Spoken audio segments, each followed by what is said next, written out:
So hello everyone. Today we are going to start our number theory classes, the master class for basic to advanced 800 to 1900 AD. So this is the first class of number theory. In today's class, we will be working on the basic concepts of number theory, some sieves and factorizations, divisors, and modular arithmetic at the end. Okay. So before starting the number theory class, I want to tell you one thing that in competitive programming, math is the most important stuff that you need to focus on. If you want to grow to expert or candidate master, you need to have a strong base in mathematics. So focus on number theory, maths, combinatorics part. These will help you in each level from 800 to a 1900 rated questions. Each of these topics occur regularly. So let's jump into the video. In today's video, I will be talking about thieves. The second thing we will be talking about is factorization and devices. And at the end, what we will do, we will also focus on modular arithmetic. Arithmetic, I guess.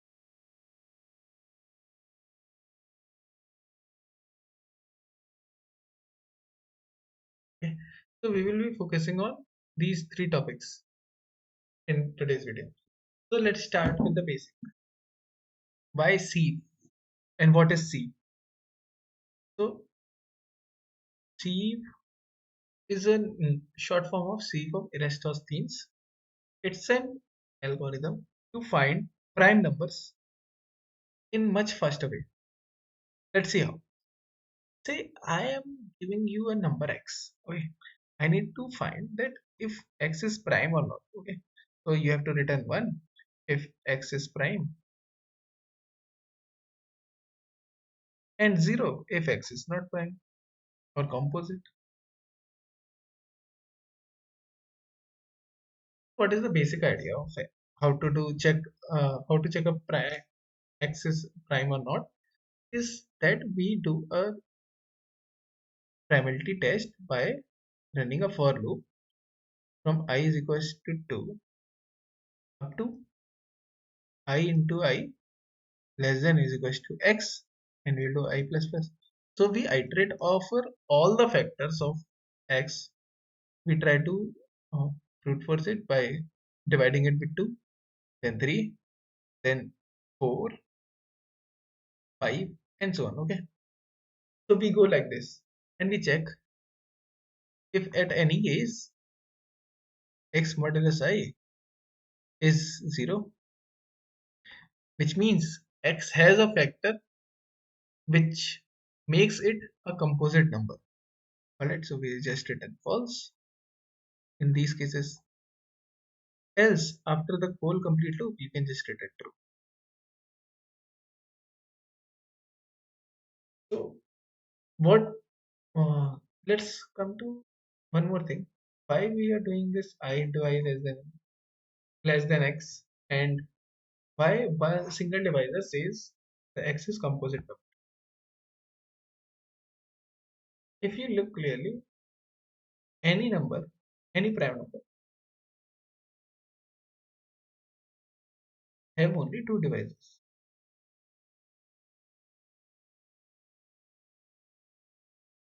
One it one's one into one, and other one is the number itself, which is x. So these are the only two unique divisors which a prime number have.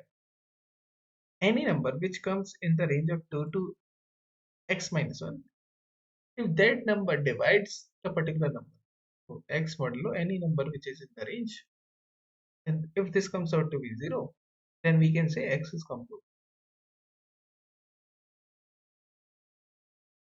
Okay, so we are checking from 2 to x minus 1, but why we are stopping at I into I is less than equals to x? This particular thing means we are going until I is less than equal to root x. Why root x? Why not beyond it? Because let's take an example.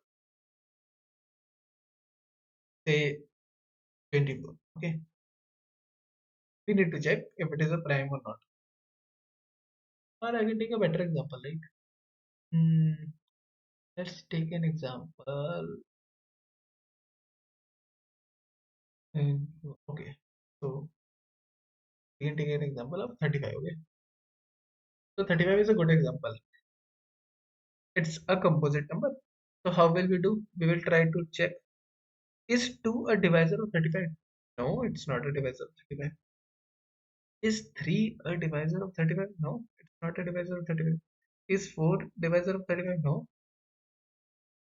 Does 5 divides 35? Yes, it does. Which means 5 is a divisor and the number is not composite. Okay. The number is not prime. It's a composite number. Okay. Look, if 35 is divisible by 5 and it comes out to be 7, I can also state that when 35 divides by 7, it will also do a complete division and it comes out to be 5. Correct? So these reciprocals are a match for each of them. Like you can say they are in a pair form. So for the reciprocal of 5, it's 7. Okay. So if I know that reciprocal of 5 is 7, then why I need to go beyond 5, right? I don't need to check after 5 or 6. After 6, I will not check because when 7 comes, it's just the reciprocal of 5. So whatever answer the 5 returns, the same answer will 7 will return, and so on. If there are multiple numbers, the same matching number is the reciprocal of them. Okay, so the reciprocal will give the same answer. So we just go up to the root n part.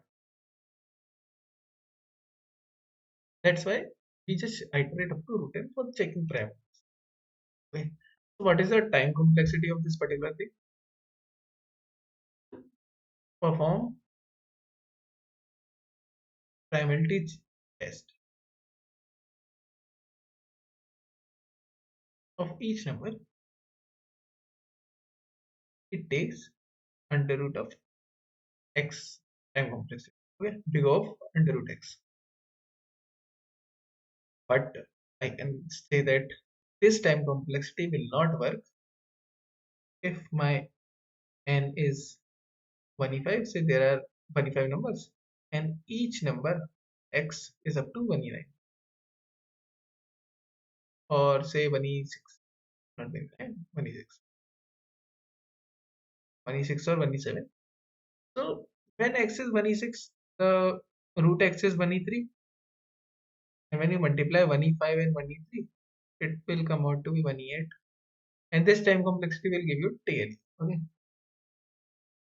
To remove this time limit exceed error, what we do, we pre-compute all the prime numbers into some certain array. Okay, let's make an array, very bad array.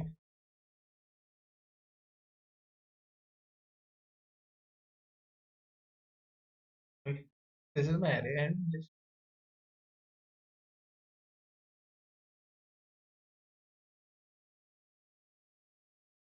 so let's make all of them as false currently.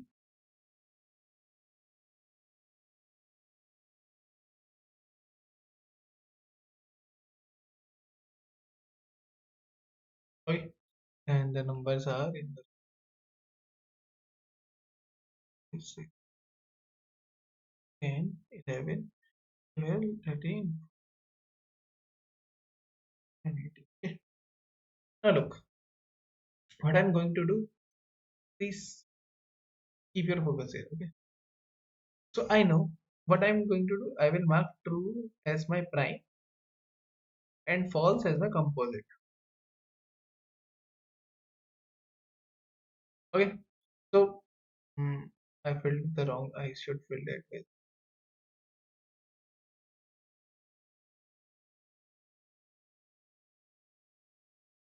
This should be filled with true only. Uh, okay. So let's say it is filled with trues only.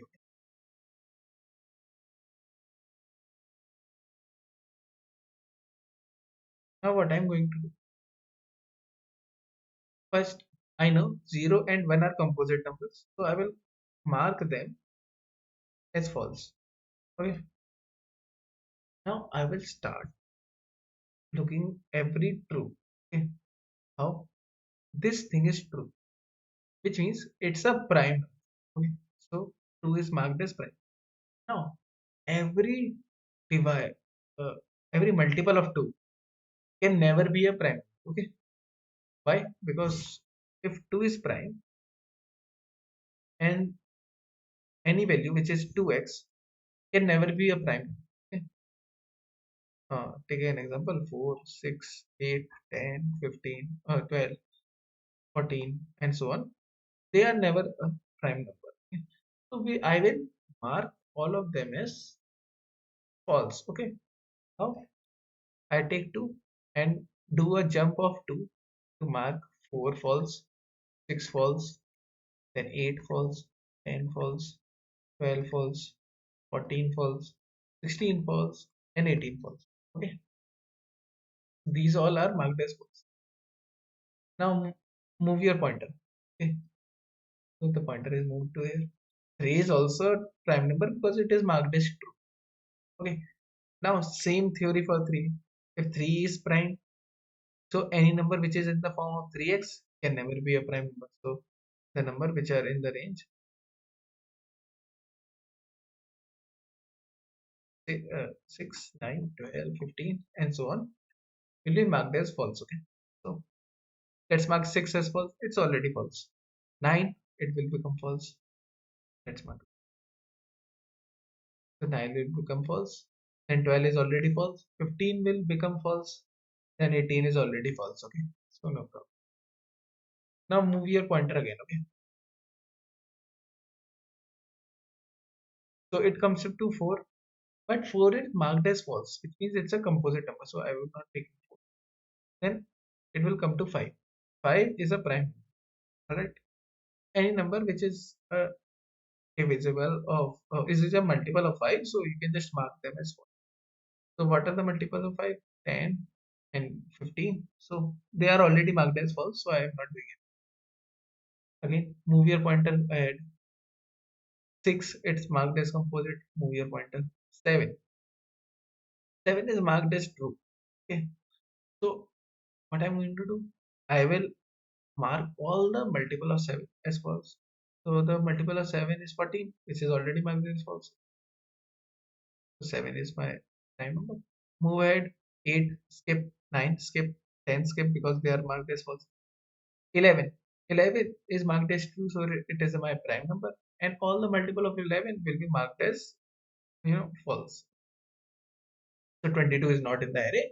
So you can assume the array is up to some certain size. So there will be 22, 23, and they will be marked as false. Now move your pointer ahead. 13. 13 is also a prime. So it is marked as true. And the multiples of 13 will be marked as false. Same goes for 17. 17 is marked as true. And all the multiple of 17 will be marked as false. So as you can see, after this complete operation on the array, all the elements which are prime contains the true value, and all the elements which contain composite numbers are containing false values. Okay. So this efficiently stores all the values, but it has a limitation. We are making an array, so we are using some space. So if space is used, what is the maximum space that you can make? It's 27. Okay. So in one pre-computation, you can make a list of prime or composite up to 1 Okay. So this algorithm is known as Sieve algorithm. Now, what is the pseudocode for this? Pseudocode is you just make a boolean prime array Okay, of size, index size up to 1 7. Then first mark your prime 0 as false, prime 1 as false. Okay, because they are composite term. Now you will do a iteration and I is equals to 2. We will go I into I less than equals to n, same logic, and it's 1e7, so we'll go up to I into I is less than equals to 27. Then we'll do I plus plus, and for each I, if it is prime, if prime I is true, what I will do, I will iterate one more j loop from its square. Most people do from j is equals to I. It is also correct, but the more optimal way is to use I into I. Why? Because let's say for 5, as you have imagined, as you have see in the example diagram, that the multiple of 5, 10, 15, 20, and 25, these will be already marked by 2 or 3. Correct? 2 will mark 10 and 20, 3 will mark 15, so they will be already marked by as false. But 25 is the first number which is not marked as false. So by this logic, I can say I can start my j loop from I into I, which is I square 25. Okay, and this j will go up to 1e7, and then you just take a jump of each I pointer. Okay, 5, 5, 5, 5, and mark them as false. Time j is false. But after marking this, your whole seed is complete, and your Boolean prime array store all the numbers and mark them as true or false. And if you want to check any number is prime or not, just do if prime and of x, then print 0, else print -1 or 1. You can take it as this. If it is prime, you can print 1, or if it is not prime, just print 0. Okay, so this was the logic. And what's the time complexity of this code? So this code, the Sieve code, runs in a time complexity of big of n log of n. Okay, so this is the time complexity, and it's a one-time time complexity. So you just do a pre-computation beforehand. So all the primes will be calculated in this time complexity, and for each time when you are checking a prime, it will take a constant time. Okay, big O of 1. So your total time complexity for taking for q queries will look like n log of n plus q into 1. You can do also this. So this will be my time complexity for checking q queries, which contains number up to n. Okay, so this is called Sieve of Eratosthenes, or the Sieve algorithm to count the prime numbers. Okay, so let's understand this in more detail by doing some questions on this. Okay, so let's start with the first question. And I will on prime. So this is the most basic question of Sieve implementation. Correct? You are given an integer n. You need to return the number of prime numbers that are strictly less than n. Okay, so we just need to count the number of prime numbers. Okay, so how to do this? I'm making the C here, as you can see. What I will do, I'll make the same. I will write the same code.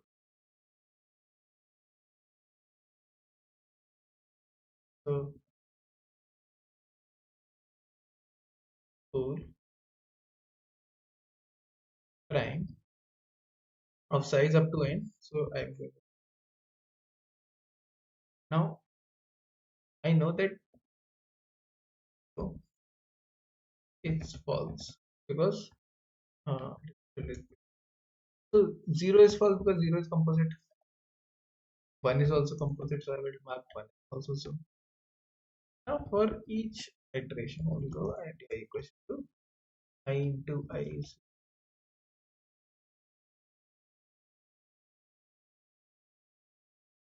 then what you have to do?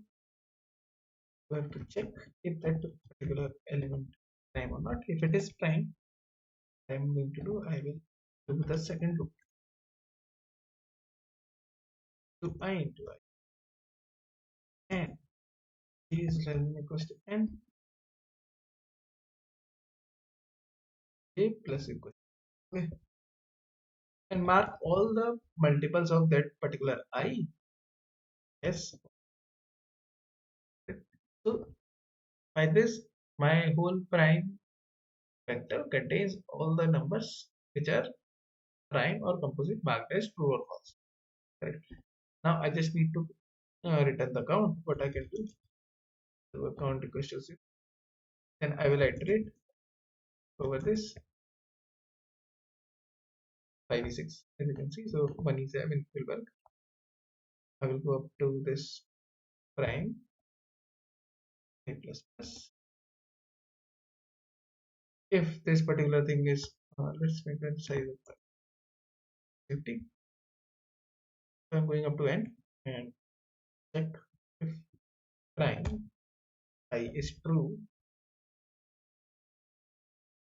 You can do this from first one already composite. So if prime I is true, I can do this and return account. Okay, let's test this. Yeah, so this one will get submitted.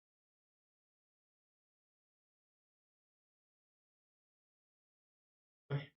So as you can see, what we have done, the basic Sieve implementation and just count all the elements which are true. So that's give me the optimal output for how to check the prime numbers. So this was the basic implementation of C. We have just counted the prime numbers. Now let's move towards the second part of the class, which was factorization and multiples. Factorization and multiples, yeah. Divisors. Factorization. So factorization and divisor. What these terms means might have came in front of some questions which tell you that I need sum of divisor of particular array or to factorize this particular element into some part with some cases. So what does factorization means? You need to note that one crucial thing, any number, any number can be represented as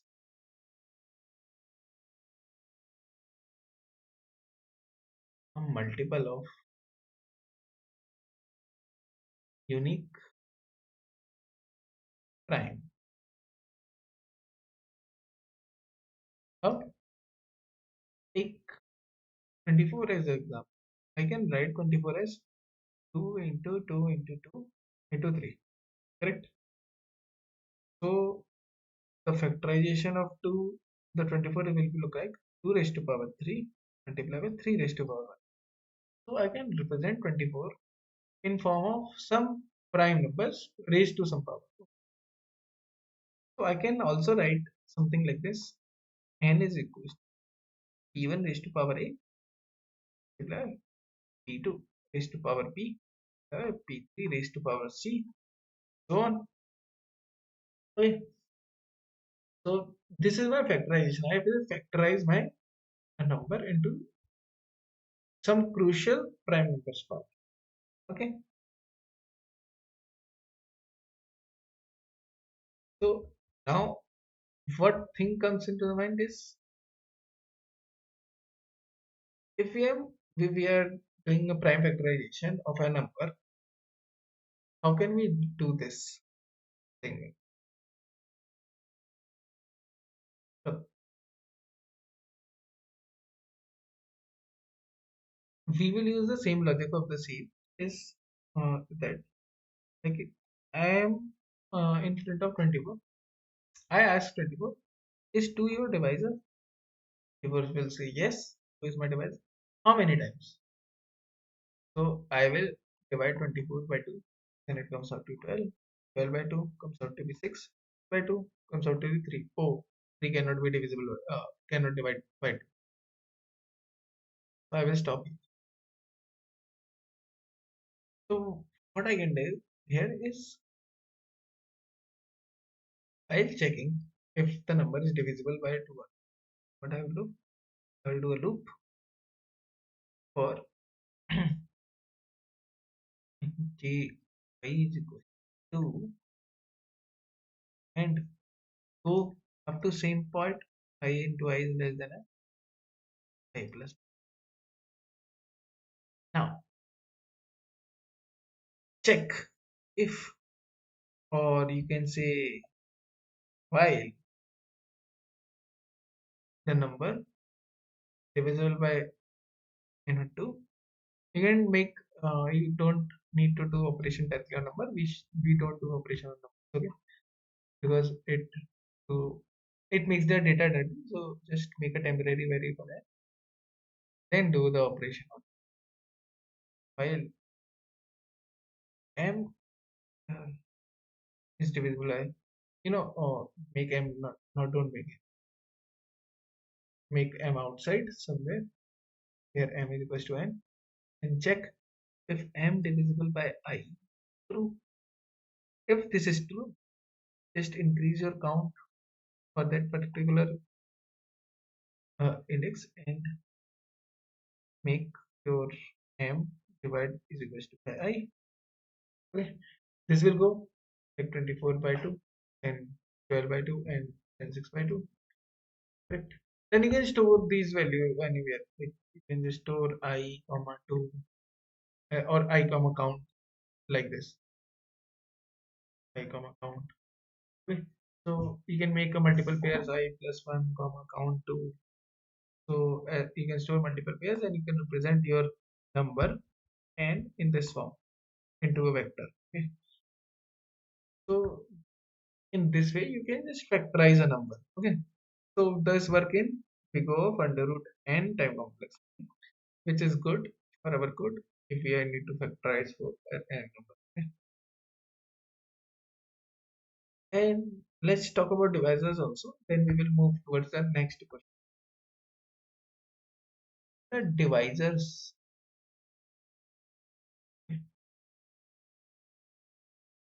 Look, I hope you know divisibility test for the numbers. You need to know up to like 11. It's basic. So you can just watch a video which tells about divisibility test.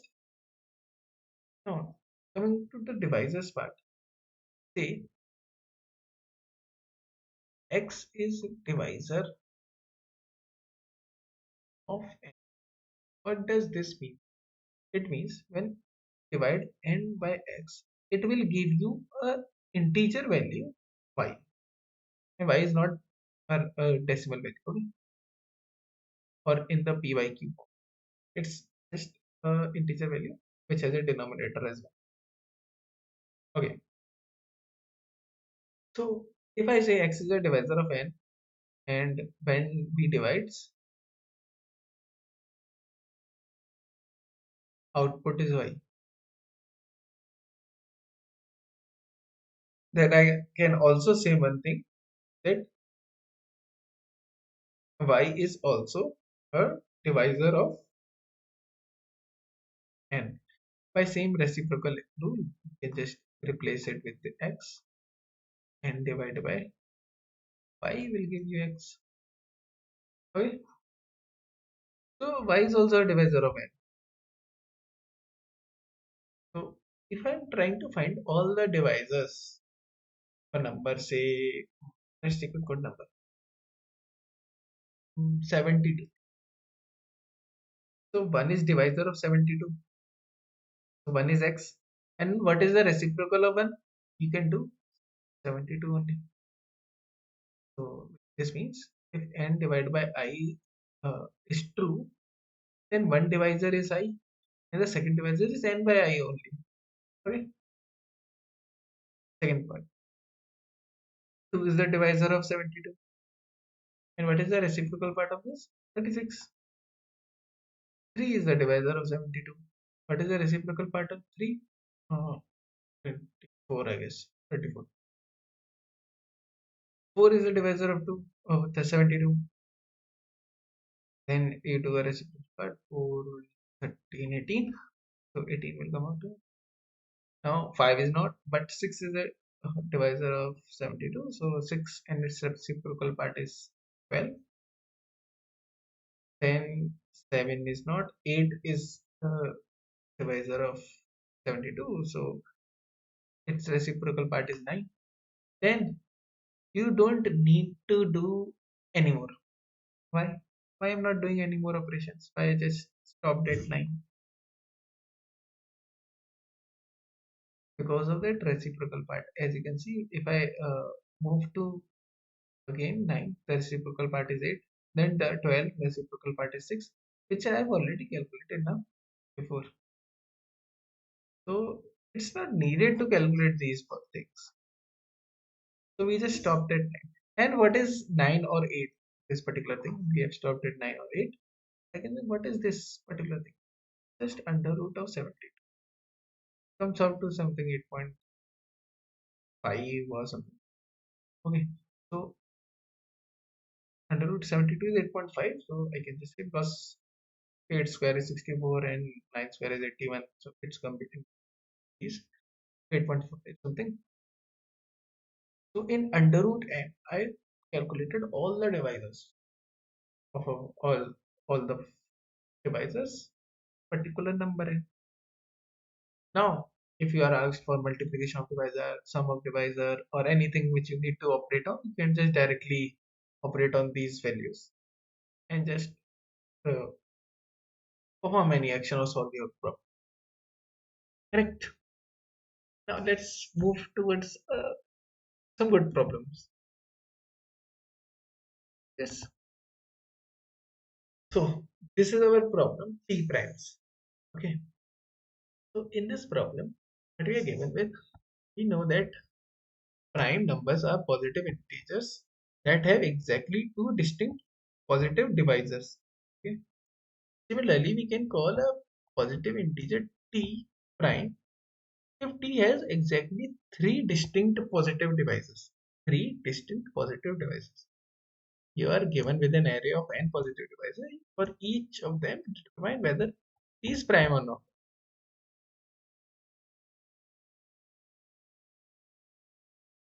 Okay. So t primes. This is our problem. But we are saying that any number t is a t prime if it contains only three divisors. Okay. Now it says it contains three distinct positive divisors. Three distinct divisors. Now, how will you going to calculate three distinct divisors? Will you do an operation of under root n to calculate divisors? Then check the length of array. The length of array. If it is 3, then you can just say it's a t prime or not. Will you do that for all n queries with a root x time complexity? It will come out to be time complexive and root x. And for n root x time complexity, what is n? I guess n is 1e5 and x is 1e12. under root of 1e12, 1e5 into 1e6, and it will give you TL. Okay, a good TL. So yeah, it is 1e5, 1e12, so it will give you TL. So just pause the video and think for this problem. How can we do that? I am giving you 15 seconds to think. Okay? To pause and just come. Okay?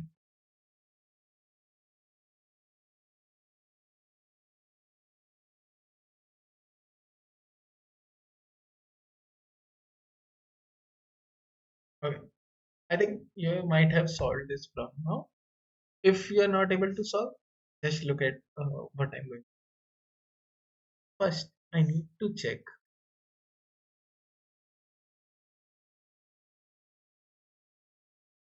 which all number have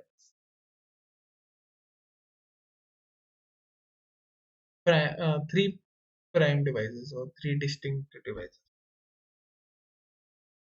Have three distinct divisors. Okay. Let's check one by one. Okay. One. How many divisors one have? It's one.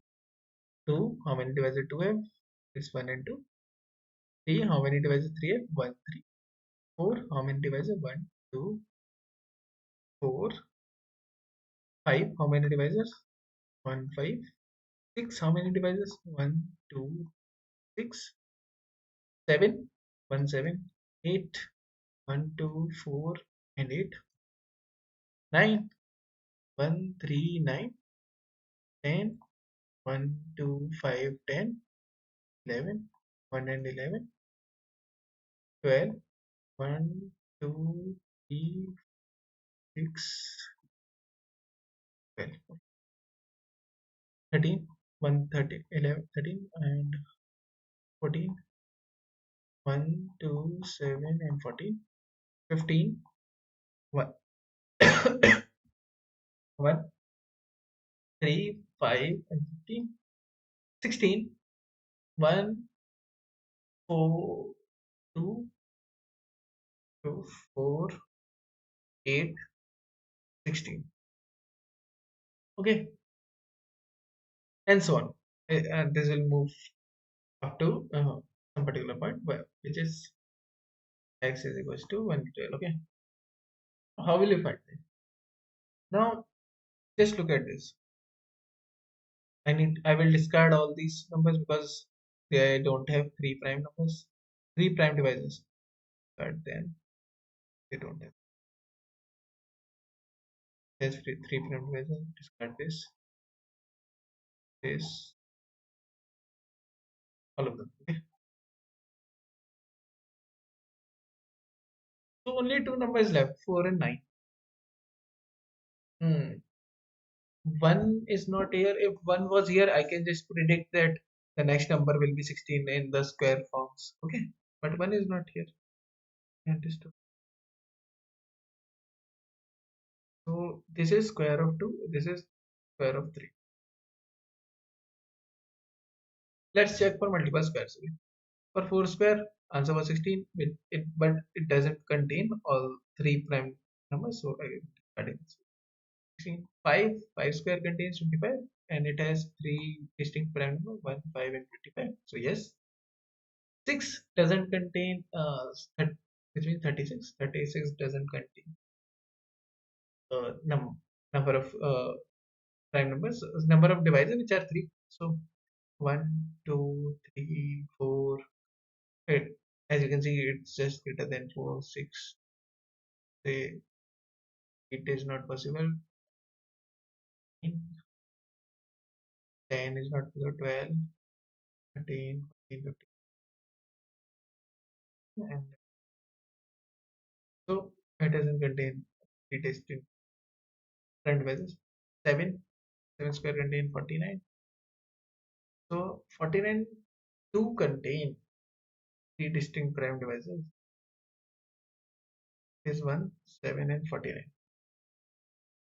So what I can decode from this is a number x has three distinct prime divisors if it is in the form 1 p square. where P is prime.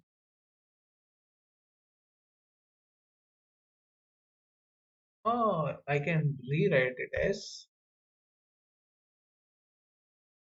all prime squares are P primes. Can I write it like this? Okay. So an I need to calculate x up to 112, but I can calculate root up to root x, which is 26. I can calculate all primes up to 1e6 and then check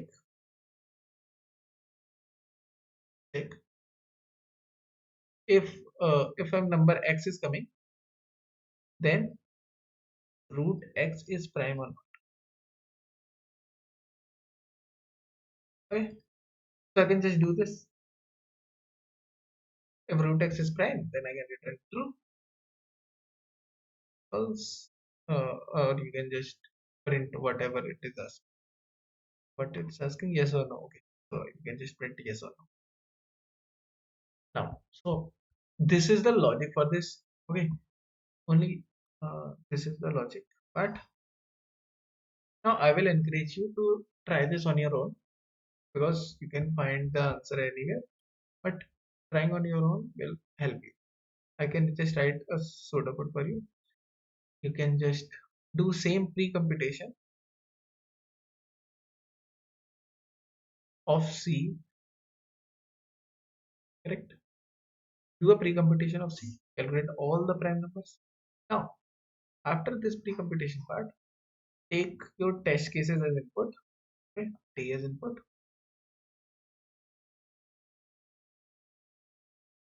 then taking test cases as input, just do while yes, and take X as input, X. Now check. You need to find the under root X, so let's make a value square root of X, which is you can make sqrt function and do square root of X. Now you have to check also if your sqrx into sqrx is equals to x, which means it's a correct square root, and prime of square root of x. Okay, so square root of x is true, then I can just say that yes, it's the correct. I can write it yes, else I can. Okay, so this is the basic code of this problem. It's quite easy, so you can just implement it and try to implement it by your own and don't help from editorial just now. Okay, so this is the code. I have accepted in Java, so I can show you, but you should try it on your own first. Correct. So let's move towards the third problem of and the last problem of today's video. What we are going to do is going to solve this counting divisor problem. So in this problem, you are given with an integer and integers, and your task is to report that for each integer the number of its divisor. For example, if x is 18, correct answer is 6 because it has 6 divisor 1, 2, 3, 6, 9, 18. So you are given with integer and there are n lines containing x. Now as you can see, n is 1e5 and x is 1e6.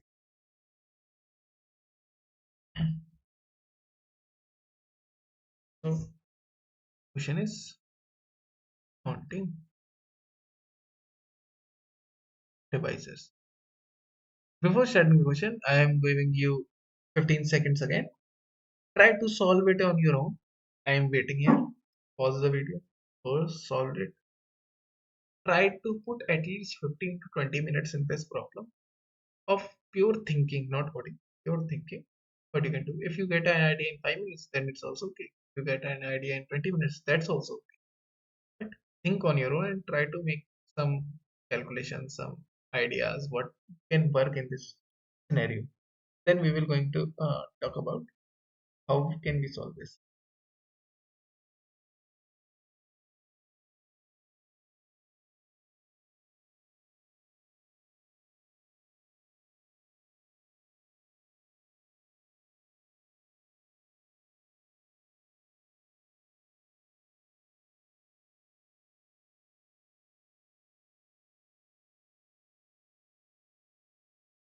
Okay, so let's start in solving this problem. I'm asked to count the number of devices. Okay, now to count the number of devices, how can I write a number in such forms? So a number, say 18 only. 18 can be written as 2 raised to power 1 into 3 raised to power 2, right? 3, 9 into 2 is 18. So how many total devices it is? It contains 1, 2, 3, 6, 9, and 18. So there are 6 devices. But in my counting, I am getting 1 and 2. So I am getting 3. How I am getting 6? Look, you need to know combinatorial part that only one of two can multiply with two of threes, correct? And there can be I can take 0 2 and 0 3s, then answer will be 1. I can take 1 2 and no 3s, then answer will be 2. I can take 1 2 and 1 3, the answer will be 6. I can take no 2s 1 3, answer is 3. I can take 1 2 and both 3s, answer is 18. I can take both of the 3s and no 2, answer is 9. So I can make all the values by doing combinatorial part. I'm not going in combinatics now or right now. So to count the number of devices, what you got to do, take these values 1, add 1 into them and multiply them. Okay. So if I write any number n in the form e raised to power a1, e1 raised to power a1, multiply by e2 raised to power a2, multiply by e3 raised to power a3, and so on. Then the number of devices are just a1 plus 1 into a2 plus 1, a plus 1, and so on. Okay. So this will be my total number of devices. Now, as you can see, I have break down them into primes. I can just think in the area where I can just make use of these primes. Above here, I have talked to you about how to calculate the number of devices here, prime devices. Correct? Here I have told you how to calculate prime devices. Can I use it here? Right? Can I use it now? How will I use it? I will do the same logic. Okay. I will iterate from I is equals to 2 to I into I less than equals to n and I plus plus. Then I will make the count here. Count is equals to 0 and my answer here there is 1 because I am going to multiply all the counts, right? Because a1 plus 1 multiply by a2 plus, or you can make it start with 1, but I am for your convenience I am making it with 0.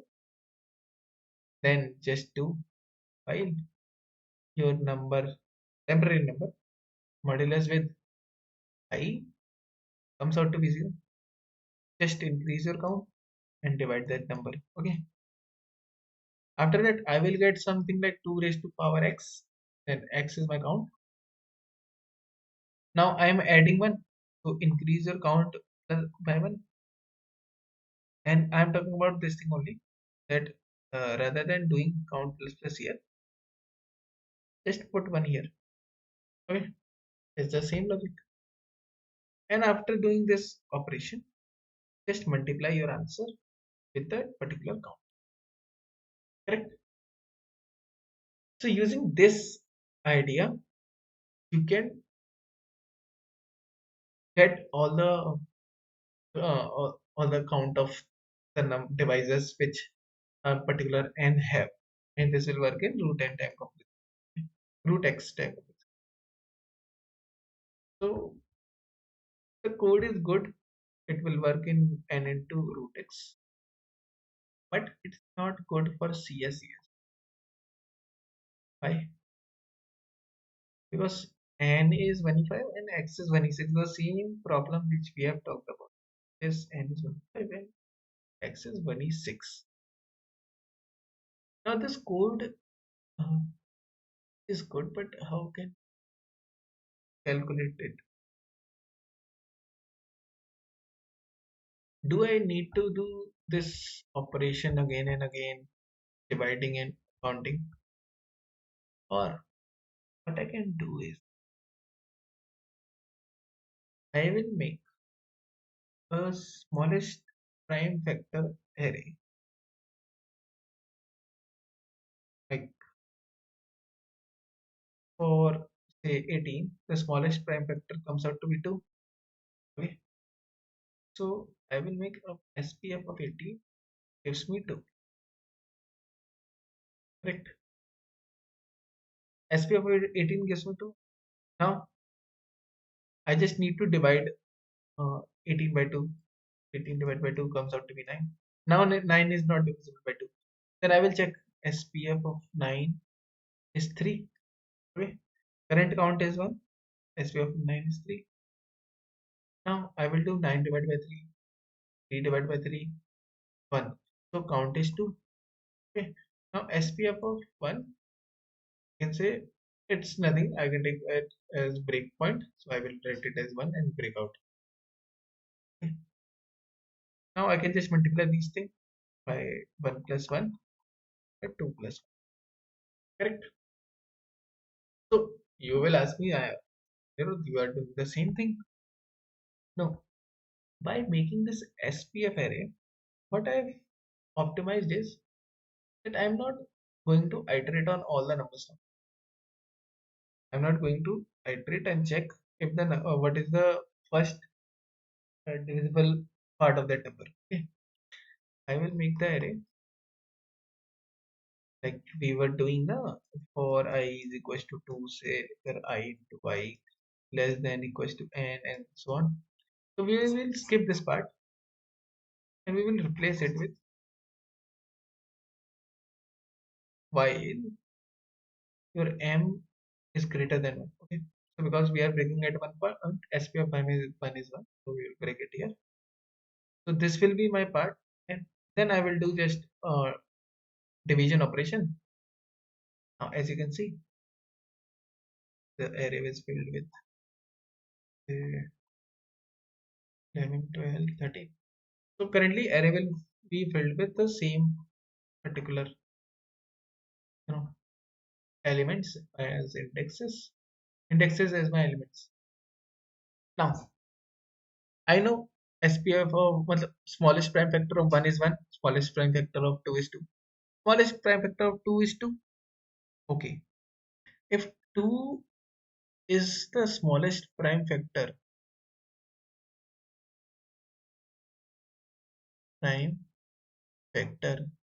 of 2, then which all numbers will have the same smallest prime factor as 2? They will be the multiple of 2. Okay. So 2 is the smallest prime factor of 2, 4, 6, 8, so on up to 2 into x. X can be any number. So I can just update my array to here also 2, 2. Okay. Same goes for 3. Comes 3 is smallest prime factor of 3, then 6, 9, and 12, and go on. As you can see, 6 here, 2 is already placed, which is the smallest prime factor, and 3 is not, you know, smaller than 2. So I will not going to update here, but I will going to update on 9. I will update this 2. Same goes for 12.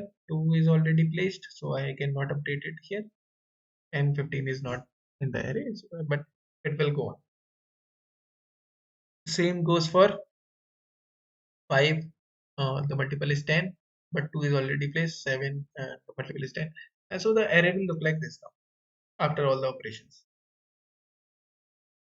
And when I'm operating, which algorithm which I was using, was it Sieve or something like that? Yes, it was. Okay. So I was using the idea of Sieve to implement in the array. Okay. Implement the array. After implementing the array, you don't need to iterate. Just check which is the smallest prime factor of particular element x, and divided by that element, it will run in much faster than Modular. Okay. And uh, this will get you a correct answer. Like for a very large number, say a number is something like 11378 multiplied by 1144. Say this is a prime number, so 7, 7. I'm not taking, I don't know, but this is a prime. 11441. You are multiplying these numbers. So while iterating, your for loop will slowly goes from 2, 3, 4, 5, 6, 7, 8, 9, and so up to 11377. Then you will check, oh yeah, this is my first divisor. Then you uh, divide your number x, or whatever, x divided by 11377, and then check how many count is there. So this is not efficient. Why I'm doing this iteration loop? And I can just directly check that the SPF of this particular number comes out to be 11377. Oh, I directly got the SPF, just do the calculation part. So it is very faster than what was we were doing earlier. Okay. So this was the whole idea of this particular uh, question. I ask you again, solve it on your own. Try to make progress. Do wrong, come up with other solution. Try to implement it as smoothly as possible. Okay. And with this, I just tell you one more thing, that in this particular problem, you can do one more thing. Search it out on your own, and it will help you, which is harmonic C. Okay. If you are not able to get this, no problem, but just try to make a note of this. We mostly don't use this, but it can be performed in this particular problem because we are counting on it. But sometimes when we need to just even print all prime divisor, or take the sum of all prime divisor, take the sum of all, sum of all prime divisors, something like that, SPF is much better. SPF is much better than harmonic C. So just check out on your own for the harmonic C. It's just working log at the time complexity. You just do n plus n by 2, then n plus. You just basically check for 2, how many devices are there, 2, 6, 8. Right? Then you will do 1 if 2 is divisor the particular number, then go for 3, 3, 6, 9, and so on. You will add one more into your operation if 3 is a divisor. So yeah, you can do harmonic C only, but SVF is much better than this. So this completes our all three topics. The last remaining topic which we are going to cover is modular arithmetic.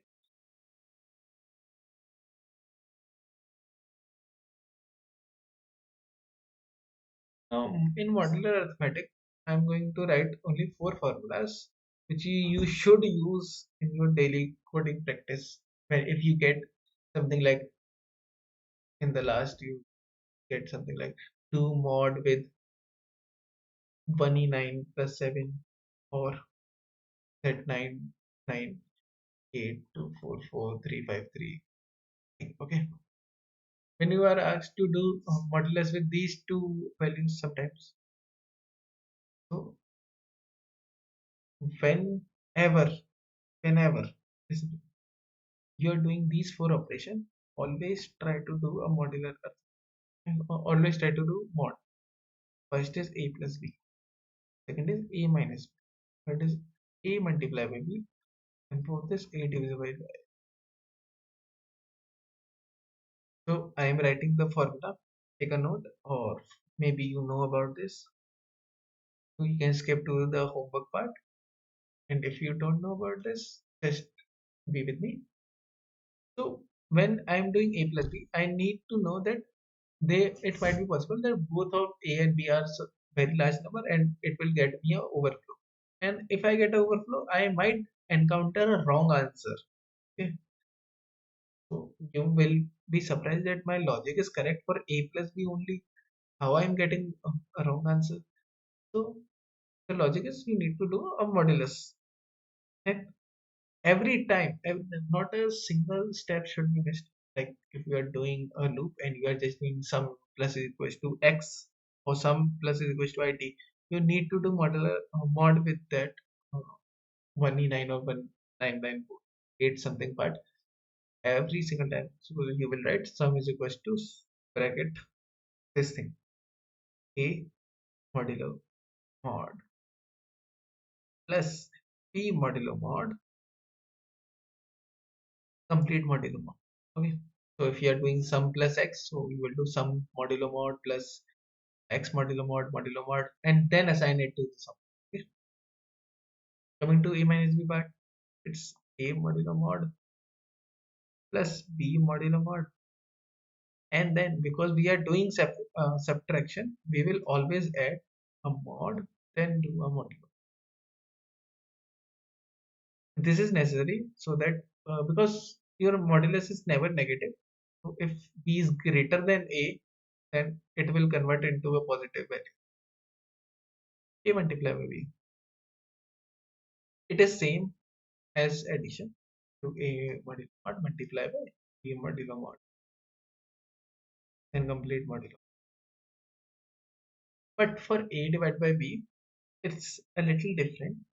Uh, what you do, you just write a divided by b as a in b inverse. Okay.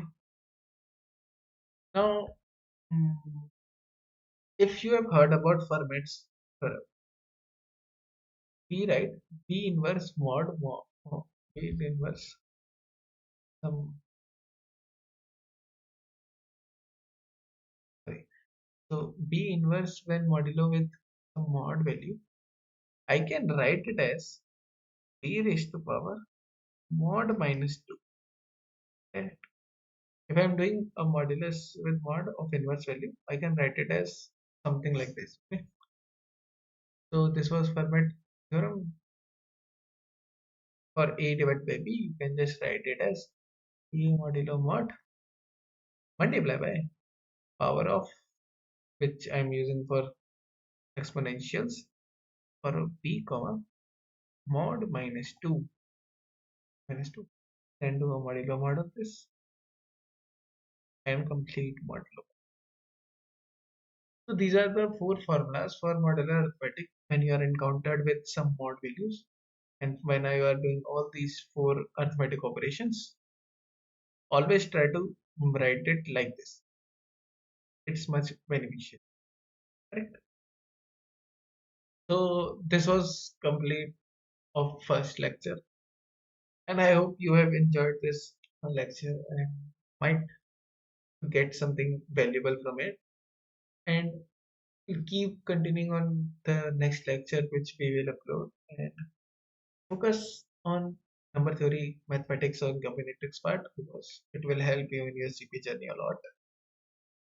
And for the end, I will give you two problems which you should solve by your own, and come down to this comment section and follow with that I have solved this problem and I have used this particular approach.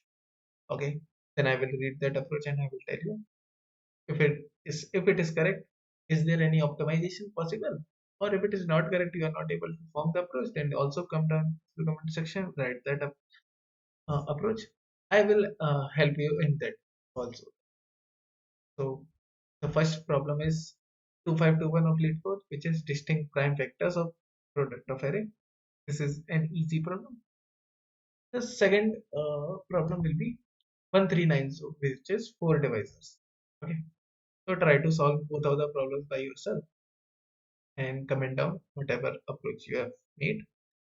And thank you for joining this video. I hope you really enjoyed it. And if you have made till here, which means you are really focused on your CP journey and want to get a good placement or know a lot in this field. And thank you and have a nice day. Bye bye.